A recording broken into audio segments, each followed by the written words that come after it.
What the heck happened here? Many were wondering the same thing in downtown Rapid City today. We have the details. Also, how did a container cause such a damaging blaze just northwest of Rapid City? We'll tell you in minutes. But first, a grass fire right smack in the middle of Rapid City caused some scary moments for some homeowners, poor air quality, and one big investigation. That story is first up on Fox tonight. Good evening and thanks for joining us tonight.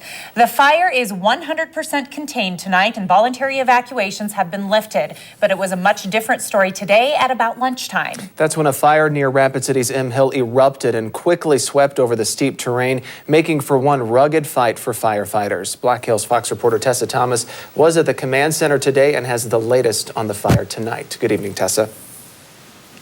Good evening, Justin and Julie. The billowing smoke caused quite a scene in town. Many people lining city streets to watch fire trucks rush to the scene and see a grass fire quickly spreading, coming dangerously close to homes. When crews arrived on scene near M Hill this afternoon, the fire had already scorched about 4 acres, perhaps a sign it would be a fast-moving blaze. By late afternoon, the Rapid City Fire Department said it had scorched more than 100. Fire officials say the location of the fire was a big challenge. Certainly our biggest complication on this one is because of where it is located on M Hill. Because it is so steep, it's very difficult to get there. It's hard to get our engines close enough to help fight that fire. Chris Sandstead watched the fire spread from his front porch. It eventually made its way to his front yard. It was really burning hot, really hot to the south. And then all of a sudden it just went north, you know. And I could tell it was a serious fire.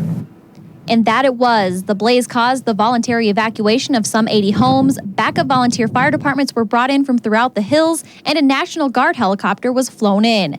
Some say the dry conditions, high winds, and excessive fuels created a recipe for fire. I've been waiting for something like this to happen. It's been brewing for a lot of years. They've let it go and let it go and let it go. And, you know, it was just in the making. It really was. We certainly, as a fire department and as other wildland areas too, have been preparing for a very large and early wildfire season because of these temperatures, because of the low moisture. Generally, we're able to get a couple of feet of snow that also keep that grass, the old grass from last year, down low, and we haven't had that. So there's a lot of grass sitting higher, ready to catch on fire. As for the cause, the fire department says witnesses immediately came forward regarding the origin of the blaze. At this point, officials will only say the blaze is under investigation. The fire department told Black Hills Fox tonight that no structures were damaged, but it came pretty darn close. A replacement crew took over around 7 tonight. They'll stay on scene along with law enforcement for the rest of the evening. Officials say there is an aggressive evacuation plan in place in case the fire flares up again. Another concern, though, is air quality. Officials say it will be poor in the area and people with respiratory problems should stay inside or leave the area if possible. Justin, back to you. All right, thank you, Tessa.